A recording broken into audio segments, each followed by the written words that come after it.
I told you guys before Caitlin Clark entered the dump, and I have been repeating this point over and over the last 3 or 4 weeks.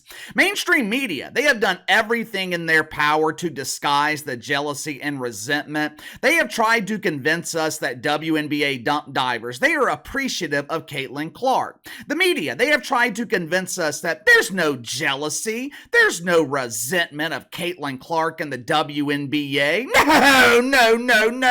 No. Those comments from Donna Taurasi, those subtle remarks from Angel Reese, that's not jealousy, that's love. I love you, you love me. Let's get Katie out of our league with a stiff hip check and a racial slur or two. Say goodbye to Katie Rue. If you haven't already, make sure to like and subscribe. You can follow me on Twitter at KC_BTL84. Link for channel memberships in the description below. If you want to support the channel and join our daily discussions on Discord, sign up to become a member today. How many of you guys have ever heard of Chennedy Carter? Kennedy Carter? Maybe her friends call her Chen Carter. Who cares? It doesn't matter what her name is. Before yesterday afternoon, Kennedy Carter, she was just one of 143 unknown dump divers in the WNBA. Back in 2020, she was drafted 4th overall by the Atlanta Dreamers, one of a handful of WNBA teams who play pretend basketball at the local YMCA. She spent a couple of years with the Dreamers before being transferred to the Super Dump in Los Angeles to play for the Sparkles. This season, Chennedy, she is working the dump in Chicago. She is on the same team as the forgotten one, Angel Reese. Well, KC, why are you calling Angel Reese the forgotten one? Well, for the most part, Angel Reese has been forgotten. In terms of mainstream appeal and exposure, Angel Reese has been completely overshadowed by the star power of Caitlin Clark. And I wonder if that has anything to do with what happened yesterday. Yesterday afternoon, Caitlin Clark and the group of role players known as the Indiana Felines, they played a game of pretend basketball against the Chicago Bravado. Now, I'm pretty sure this was the first nationally televised game for Angel Reese and the Bravado. With that being the case, you would think they would be appreciative of Caitlin Clark for bringing them national exposure. I mean, there's no other reason to put the Chicago Bravado on national television. Even with Caitlin Clark involved, ABC, they thought it would be better to broadcast professional lacrosse. They put the so-called elite athleticism in the WNBA on ESPN. During the third quarter, Caitlin Clark, she was standing near the baseline waiting for the miniature ball to be inbounded. For some reason, Kennedy Carter was extremely bitter. She lost emotional control. Perhaps she was terrified of being in the spotlight for the first time in her career. Or maybe she was angry that the spotlight was all on Caitlin Clark instead of the unknown bravado from Chicago. Either way, Chen Carter lost her composure. She appeared to refer to Caitlin Clark as a bitch. Then, she performed one of the patented moves in the WNBA, a move we have seen many times before from the L's and LGBT in this league. Kennedy Carter wanted to get acquainted with Caitlin Clark's hip. I put my hand up on your hip. When I dip, you dip, we dip.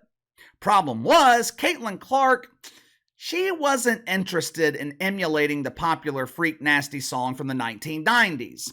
Katie Rue, she was not interested in bumping hips, but that didn't stop Kennedy Carter from making her unwanted advances. Watch for yourself.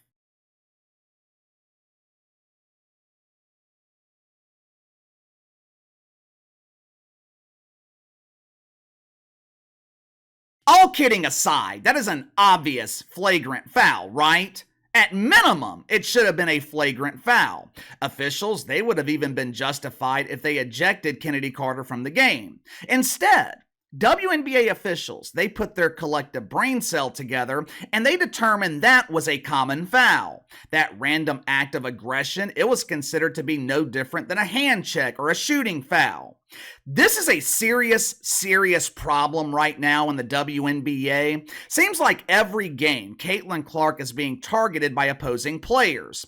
Jealous women who resent Caitlin Clark for commanding the attention of the mainstream. Resentful women who wish they could share in the spotlight. And they could do exactly that if they controlled their jealousy. When Chennedy Carter hip-checked Caitlin Clark, there was not a single player from either team who came over to help her up off the ground. Now, I can somewhat understand players from the Chicago Bravado not wanting to help her up, but you mean to tell me there wasn't a single player from the Indiana Felines willing to help Caitlin Clark to her feet? I guess the jealousy extends to her own locker room? Angel Reese damn sure wasn't helping Katie Rue, the same Angel Reese who recently claimed, "Me and Katie are friends, we're besties." Yeah. Her former bestie was seen embracing Chennedy Carter and encouraging her emotional outburst. After the game, the unknown dump divers from Chicago, they attended a press conference. Since Caitlin Clark is a huge draw, the Indiana Felines, they share an arena with the Indiana Pacers. Unlike the press conference that we witnessed earlier this week with Becky Hammon, which was filmed from her used couch, the press conference yesterday, it was actually professional. Well, the aesthetics, the appearance of it was professional. The behavior from the unknown dump divers, it was unprofessional.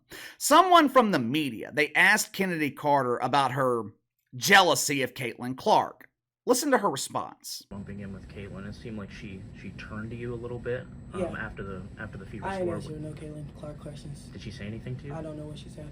First of all, I don't know who that reporter is, but that question was complete bullshit.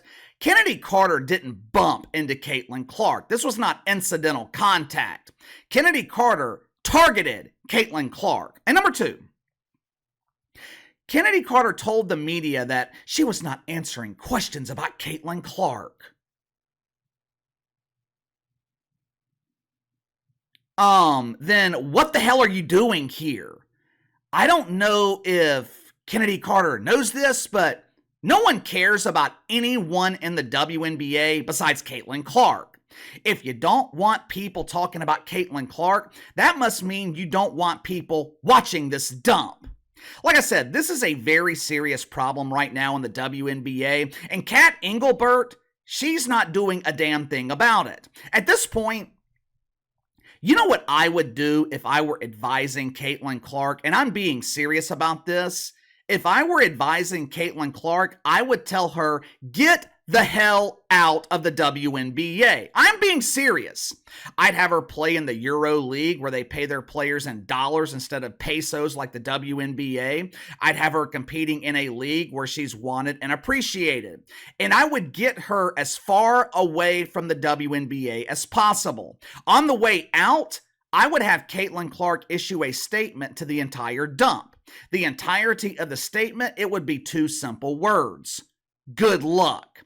Good luck securing chartered flights without me. Good luck demanding over $100 million in your next TV deal without me. Good luck convincing over 1 million people to watch this garbage product on television without me. Good luck getting noticed without me. I guarantee you, within 2 weeks, WNBA players, they would be begging Caitlin Clark to return. This league does not exist without Caitlin Clark. Well, Casey, that's not true. The WNBA has been in business for 30 years. Really? Really? You call this a business? Last I checked, a business is only a business if it turns a profit. Otherwise, it's called a hobby. The WNBA, they have never turned a profit. That's why I have never referred to them as professional basketball players. Until this dump starts making money, these are just amateur athletes living out their hobby of playing basketball. Me personally, I have never wanted to be somewhere where I am not wanted. It is abundantly clear at this point Caitlin Clark is not wanted in the WNBA. Players don't want her there. Opposing coaches, they don't want to credit her. They discredit the impact she's made on the league. Media doesn't seem to want her there. The same media that has been begging us to pay attention to this dump for years. If I'm Caitlin Clark and I'm not wanted in the WNBA, I would just leave. It's not like she's walking away from millions of dollars. She can make $75,000 a year working just about anywhere.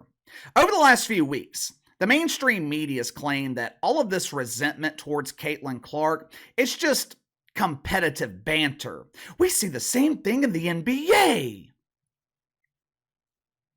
Oh, yeah? Name one player in the NBA that is consistently targeted by opposing players.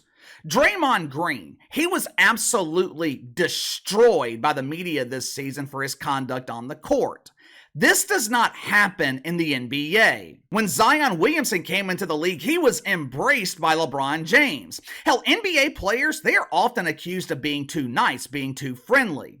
If this was competitive with Caitlin Clark, I wouldn't have a problem with it. But this has nothing to do with competition. It has everything to do with jealousy. I have been telling you guys for months the WNBA was going to self-destruct. Weeks ago, I said one of two things could happen here. Caitlin Clark would be viewed as a sympathetic figure and people would want to support her. Or casual fans, which are the only fans that exist in the WNBA. Shouldn't even call them casual fans. They're really just fans of Caitlin Clark. People would get tired of watching this. They'll get tired of the racial division and turn it off. I think it's going to be the latter. Product on the court already sucks. Combine that with the fact Caitlin Clark is being targeted without repercussions, and you have a recipe for disaster in the WNBA. And you know what? I'm here to see it. I will sit here with a smile on my face and watch the unknown dump divers in the WNBA destroy themselves. But give me your thoughts on this. Caitlin Clark, once again targeted by another unknown WNBA player. Is the league self-destructing? Also, if you were advising Caitlin Clark and this continues to happen, would you tell her to walk away? Would you tell her to leave the WNBA, even if it's just temporary, and let the WNBA try to succeed on its own?